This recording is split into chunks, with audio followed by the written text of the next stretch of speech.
Bueno, seguimos adelante con la serie de videos del día de hoy. Eh, Vamos a mirar, pues como les dije en el video pasado, dos ejemplos particulares. Vamos a mirar el peralte, sigue siendo parte de la dinámica circular. Y pues vamos a mirar un tema inconexo que es el sistema masa-resorte. Listo, un tema inconexo pues con la parte de la dinámica circular, pero está estrechamente relacionado con el movimiento del péndulo simple. Tiene ecuaciones pues matemáticas similares y pues nos vamos a dar cuenta por allá más adelante que esto va a corresponder a un movimiento armónico simple, tanto el sistema masa-resorte como el sistema péndulo simple. Entonces a partir de esos dos puntos, sistema masa-resorte y el péndulo simple, pues vamos a desarrollar pues nuestra cuarta y última unidad del curso. Bueno, vamos a pintar entonces la situación de peralte. Listo, vamos a suponer un carro. Listo. Ese carro pues va a tomar una curva. Y pues el carro puede tomar una curva a la derecha, puede tomar una curva a la izquierda. Y pues dependiendo de cómo vaya a tomar esa curva, pues vamos a tener distintas situaciones ahí en la curva, ¿cierto? Si una persona viene a muy alta velocidad y va a tomar una curva a la derecha, pues si va a muy alta velocidad, pues se puede dar el efecto que la curva bote a la persona que está tomando la curva. O el caso contrario, si la persona va a muy baja velocidad, pues lo que debería pasar, ¿cierto? Idealmente es que la curva se lo come, entonces uno se vaya como hacia el fondo de la curva. O sea que si yo quisiera pintar como esa situación, como mentalmente, ¿cierto? Hacerme una imagen de esto, pues yo lo que necesitaría, ¿cierto? Sería pintar un cono. O sea que voy a pintar, lo voy a pintar acá. Yo debería pintar un cono acá. Pues si ese cono va a formar un ángulo determinado, beta, alfa, llamémoslo beta, con respecto a la línea horizontal. Y pues en este cono pues yo voy a tener una masita M que voy a pintar acá. ¿Listo? Esta va a ser mi masita M de interés. Pues claro, entonces, ¿cómo voy a pintar la situación, cierto? Voy a suponer que esto es una curva hacia la izquierda. Entonces viene una persona a alta velocidad y ¿qué debería pasar? Si la persona viene a alta velocidad, pues la curva lo va a botar. O sea que el efecto neto que yo debería esperar acá, pues es que lo bote la curva, ¿cierto? O sea que se siga una trayectoria espiral hacia arriba, que mi curva me bote. Y el caso contrario, pues es permanecer en la curva, ¿cierto? Que la curva me lleve al fondo, ¿cierto? Si voy con una velocidad baja. Si voy con una velocidad baja, pues entonces la curva me va a llevar al centro. O sea que ahí tengo como dos términos, ¿cierto? Del parlache que, pues como todos utilizamos. ¿Me botó la curva o me comió la curva?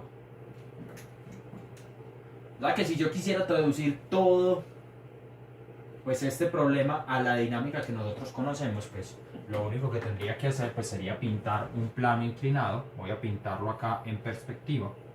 Este va a ser un ángulo beta que se va a formar pues en este vértice de este plano inclinado, y pues yo tendría mi masita M por acá de interés.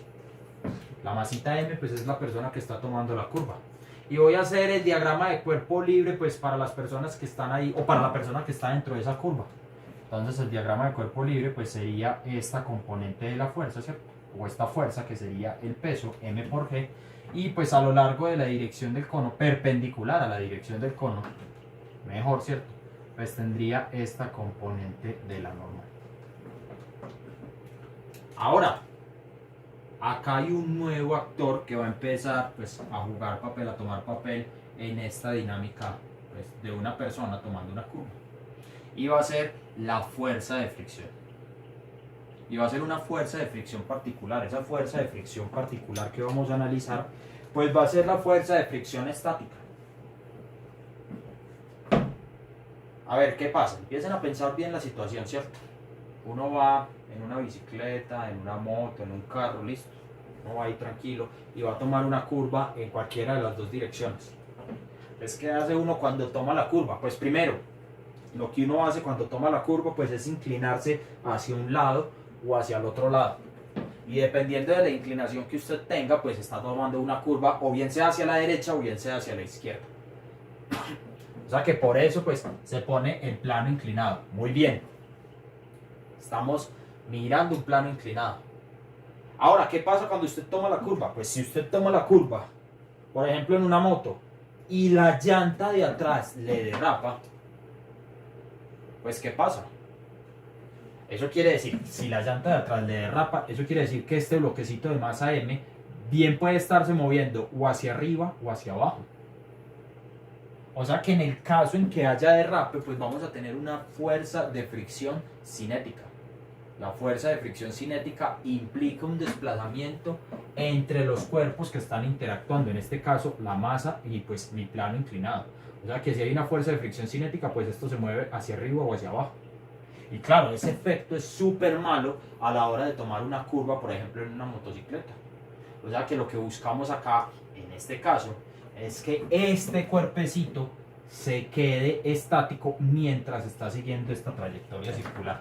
Recuerden que este bloquecito de masa M pues está siguiendo esta trayectoria circular, y esta trayectoria circular pues va a tener un radio R determinado. Va a ser esta porción de trayectoria circular que yo tengo acá. Y dependiendo de lo que quiera estudiar, entonces en este caso, dependiendo de si quiero estudiar escape o incidencia dentro del cono, pues yo voy a suponer distintas direcciones para mi fuerza de fricción. O sea que vamos a empezar. La primera condición pues a estudiar sería, digamos, la velocidad de caída, ¿cierto? O sea que supongamos que voy a estudiar la caída. Y se entiende caída como caída dentro pues, de la curva. O sea que si yo voy a estudiar la caída, pues voy a preguntarme, por ejemplo, por decir algo, la velocidad mínima con la que yo debo ingresar pues, a esta curva, ¿cierto? A esta curva a la izquierda, la velocidad mínima con la que yo debo ingresar a esta curva para no caerme hacia el fondo de la curva. O sea que voy a preguntarme pues por la velocidad mínima para no caer dentro de la curva. O sea que, ¿qué va a tender a hacer mi cuerpo? Pues mi cuerpo va a tender a caer sobre esta porción de este plano inclinado. Eso quiere decir que para que mi sistema no caiga, pues la fuerza de fricción estática tiene que oponerse pues al movimiento. O sea que esa fuerza de fricción estática pues voy a ponerla en esta dirección. Ahora muy bien, ¿cierto? Yo sé que esta masita está siguiendo una porción de trayectoria circular. O sea que voy a pintar esta misma situación acá en perspectiva. Yo tengo esta trayectoria circular acá.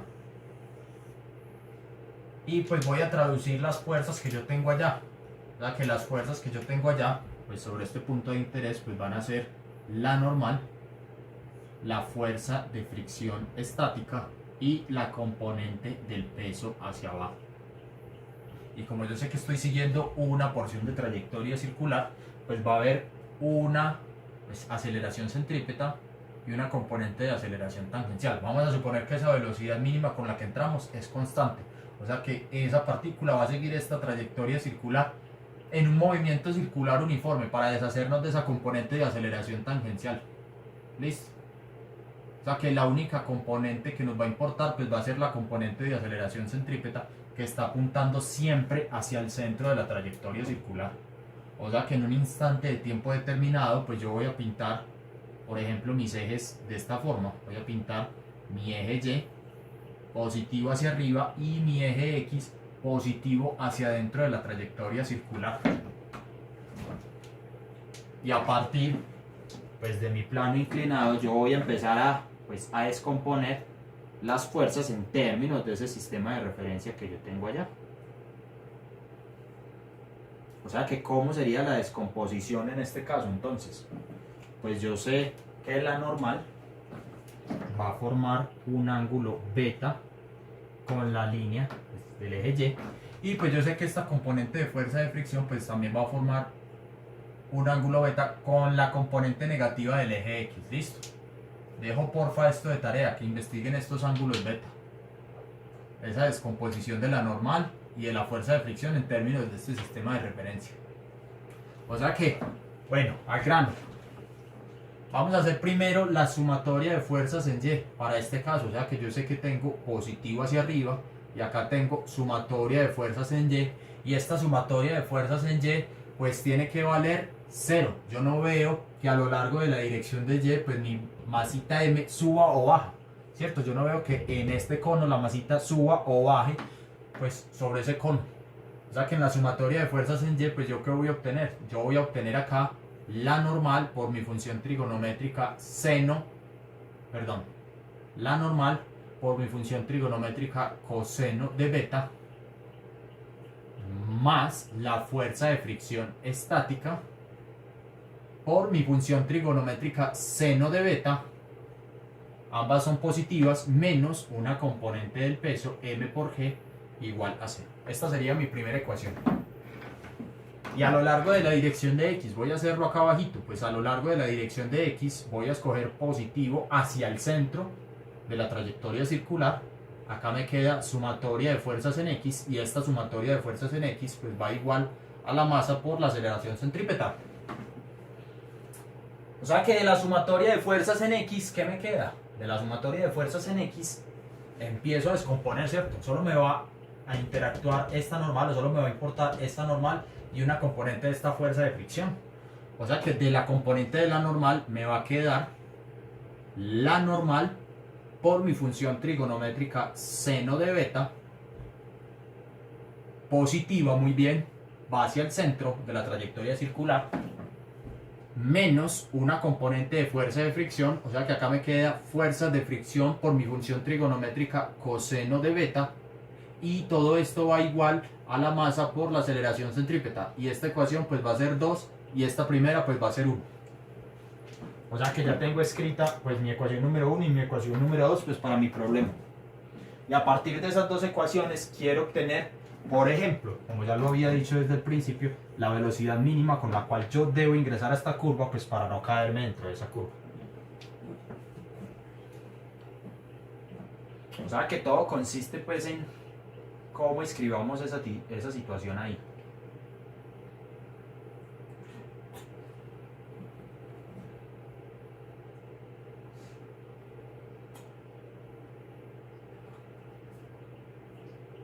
¿Cómo la escribimos entonces?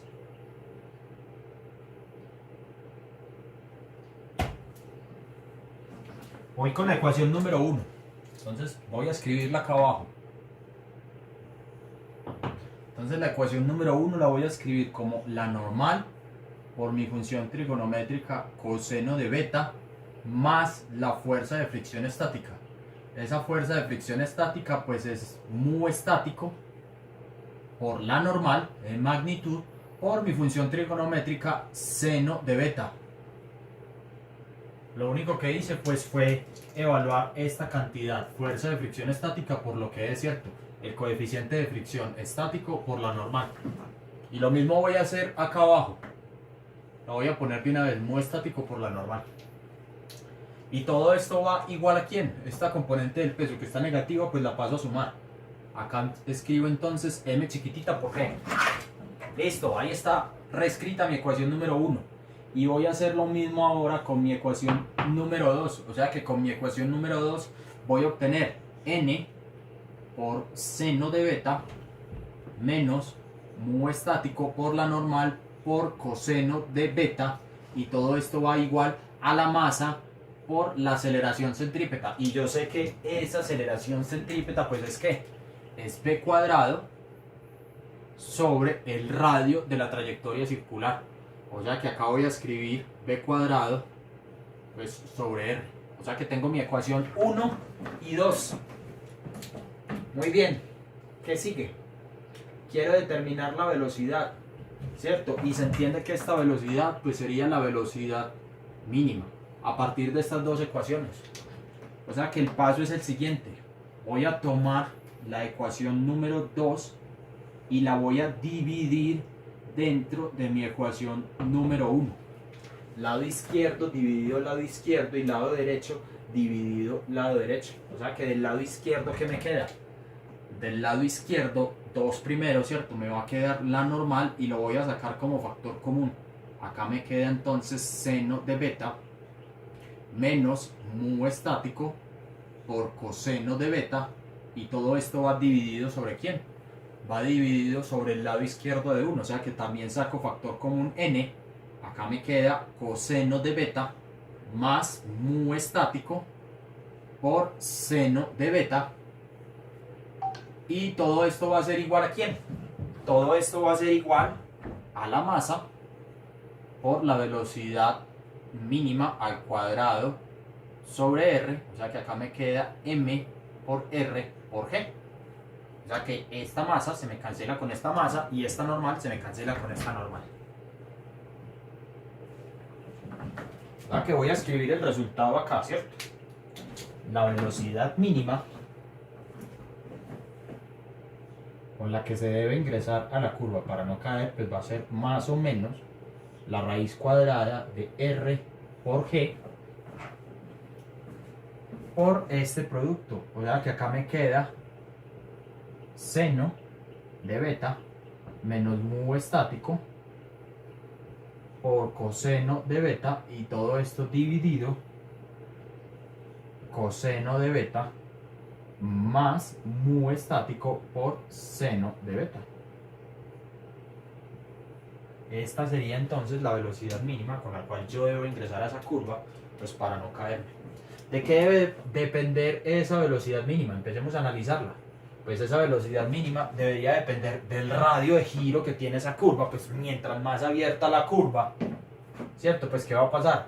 Esta velocidad puede crecer, ¿cierto? Esa velocidad mínima puede aumentar, el valor de gravedad por supuesto, y pues el coeficiente de fricción y relaciones trigonométricas determinadas entre los ángulos betas. Y cuidado acá, ¿cierto? Porque acá no puede haber inconsistencias matemáticas.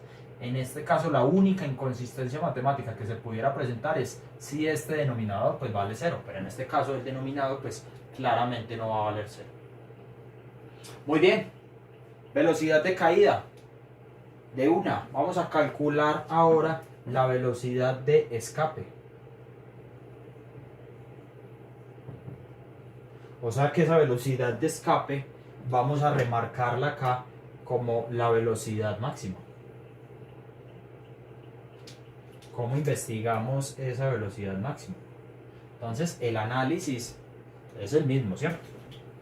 Yo acá tengo pues mi plano inclinado. Ese plano inclinado tiene un ángulo beta. Muy bien. Acá tengo mi masita m. Y la pregunta acá es, hombre, ¿qué condición se tiene que cumplir para que esta masa no se escape de la curva? O sea que vamos a hacer el diagrama de cuerpo libre. Hacia abajo viene el peso, m chiquitita por g. Hacia arriba viene la normal. Y pues si la masita m va a escapar, pues yo debo pintar la fuerza de fricción estática contraria al movimiento, o sea, hacia adentro. Y yo ya sé de nuevo que esta masita pues está siguiendo esta porción de trayectoria circular. Voy simplemente a dejarla ahí.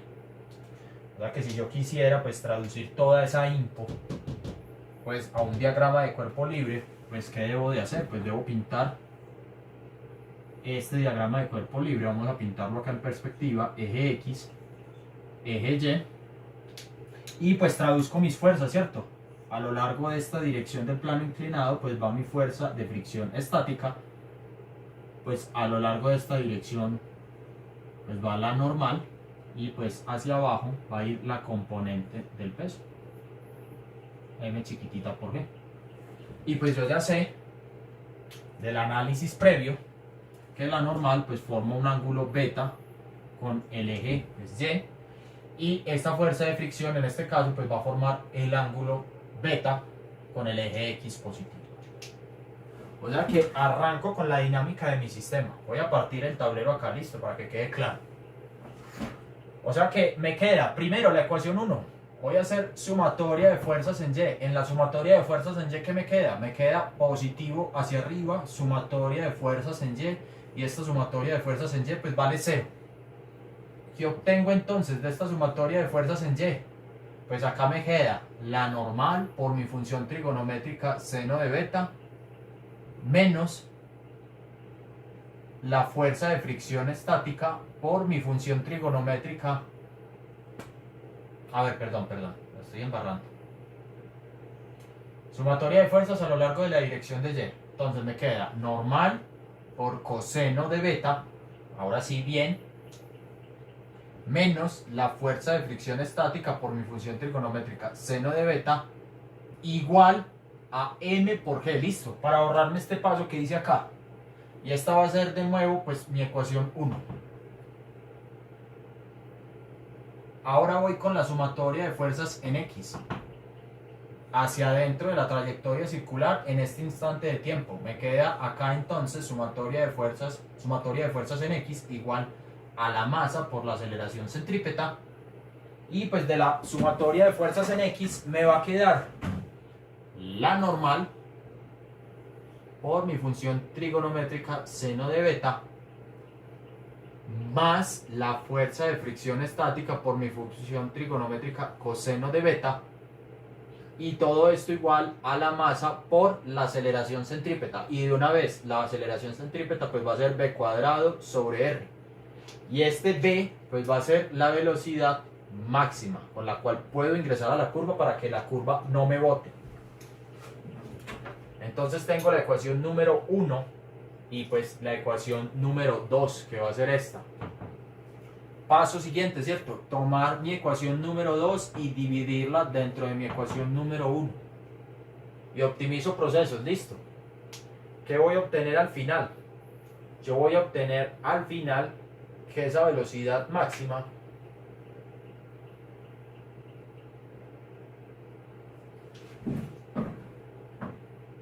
no, creo que me va a tocar hacer todo el proceso. Vamos a hacer 2 dividido 1. ¿Verdad que de 2 dividido 1 me queda, lado izquierdo de 2, me queda normal, factor común de seno de beta, más mu estático por coseno de beta, y todo esto dividido sobre la normal por coseno de beta menos seno de beta. Y todo esto va igual a ¿quién? Todo esto va igual pues a la velocidad máxima, la velocidad al cuadrado, ¿cierto? Sobre g por r.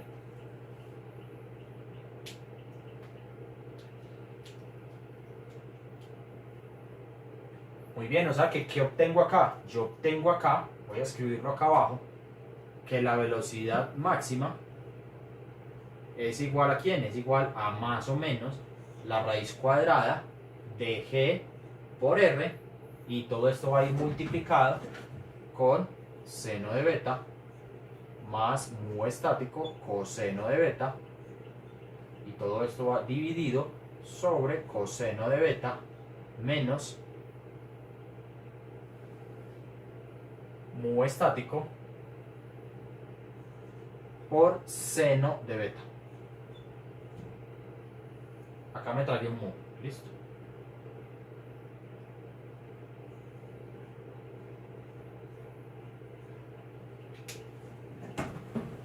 Ahora, con cuidado, miren la velocidad mínima, miren la expresión matemática de la velocidad mínima, y miren la expresión matemática de la velocidad máxima.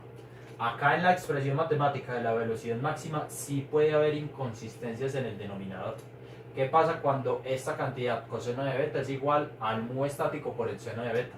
Pues cuando esta cantidad vale 0, pues todo este denominador, ¿cierto?, vale 0, y hace que esta raíz, que esta fracción explote, o sea que esta velocidad máxima tiende a infinito. Pero uno, ¿cómo interpreta ese infinito numérico?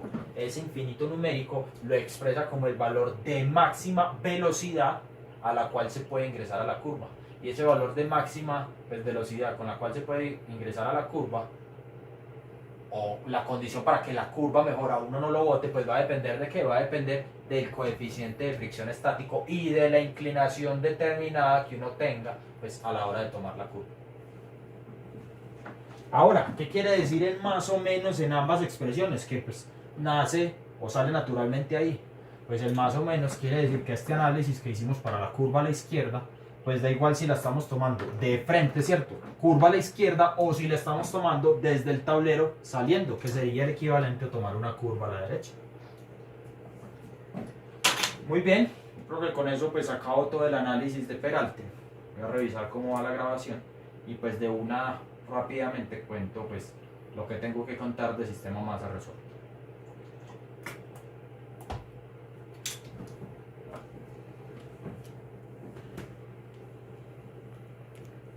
Bien, en el sistema masa-resorte entonces vamos a suponer una masita M. Y voy a suponer que esa masita M por acá, en la mitad, se encuentra conectado a un resorte de constante elástica acá. O sea que si este resorte pues no está ni comprimido ni elongado, pues yo qué debería esperar, pues yo debería esperar que esta masita pues permanezca siempre en esta posición, ¿cierto? No se va a mover pues ni desde el principio de los tiempos ni hasta el final de los tiempos. O sea que esta posición punteada pues la voy a marcar, la voy a llamar como la posición de equilibrio, XC. Y vamos a tomar una convención. Todo lo que está a la derecha del cero pues es positivo, y todo lo que está a la izquierda del cero pues es negativo. O sea que tengo dos posibles casos acá. Tengo un posible caso de compresión, o sea que en el caso de compresión pues voy a suponer que la masita comprime mi resorte. Vamos a suponer que esta pared es fija, y en el caso de elongación pues vamos a suponer que la masita estira mi resorte. O sea que vamos a suponer esa situación pues acá. Y el análisis acá interesante es el siguiente, ¿cierto? Todo lo que está a la izquierda del cero es negativo y todo lo que está a la derecha es positivo. O sea que si yo comprimo mi masita, por ejemplo, una distancia menos A determinada, pues yo ¿qué voy a esperar? Yo voy a esperar que mi sistema, mi masita, mi sistema masa-resorte, pues oscile entre menos A y A, menos A y A, menos A y A, pasando pues recurrentemente pues por la posición de equilibrio. O sea que si yo lo comprimo una distancia menos A, pues debo esperar una elongación A. Si mi sistema es conservativo, ¿qué quiere decir que mi sistema sea conservativo? Después lo discutimos bien. Eso quiere decir que acá no hay presencia de fuerzas de fricción. Y lo mismo pasa en este caso, si yo no elongo una distancia A y lo libero, pues mi sistema va a oscilar entre menos A y A, menos A y A, pasando sucesivamente pues por puntos de equilibrio. O sea que ¿cómo pudiera yo modelar eso? ¿Qué fuerza le está ejerciendo el resorte de fuerza elástica acá, de constante elástica acá, pues a la masita? Cuando yo comprimo la masita, o cuando mi masita comprime mejor al resorte, pues el resorte le está ejerciendo a la masita una fuerza horizontal en esta dirección. Vamos a llamar esta fuerza la fuerza elástica. Y cuando mi masita pues estira mi resorte le está ejerciendo a la masita una fuerza en esta dirección. Vamos a llamarla fuerza elástica. O sea que vamos a modelar esa fuerza elástica de la siguiente forma. Vamos a modelar esa fuerza elástica como menos la constante elástica por el desplazamiento.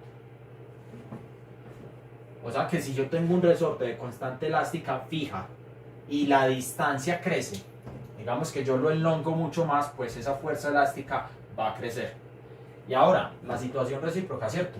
Si yo comprimo ese resorte mucha más distancia, hablándolo en términos de magnitud, pues esa fuerza elástica en magnitud pues va a crecer más. Y ojo con los signos, ¿cierto? Porque esta suposición que estamos haciendo acá pues tiene que darnos cuenta pues de los signos que yo tengo allá previos en ese análisis. ¿Qué pasa, por ejemplo, con esta situación de la izquierda, que va con menos? Situación de compresión. Pues yo sé que la fuerza elástica ahí es menos K por X, pero esta cantidad X va a ser una cantidad puramente negativa, ¿cierto? O sea que lo voy a poner paréntesis menos. Eso quiere decir que toda esta cantidad pues va a ser positiva. O sea que la fuerza elástica, siempre que esté comprimiendo el resorte, pues va a ir desde la izquierda hacia la derecha. Va a ir sobre la posición de equilibrio, o sea que va a ir en el en la dirección del crecimiento del X, ¿cierto? Hacia la derecha. ¿Y qué pasa pues cuando estamos en el lado positivo? Pues cuando estamos en el lado positivo, pues esta fuerza elástica va a ser ¿qué? Va a ser menos K por X, y ese X va a ser positivo. Eso quiere decir que esta cantidad pues va a ser una cantidad puramente negativa. O sea que cuando yo estiro mi resorte, mi masa estira mi resorte a la derecha de la posición de equilibrio, pues la fuerza elástica tiene que ir en la dirección contraria del crecimiento del X.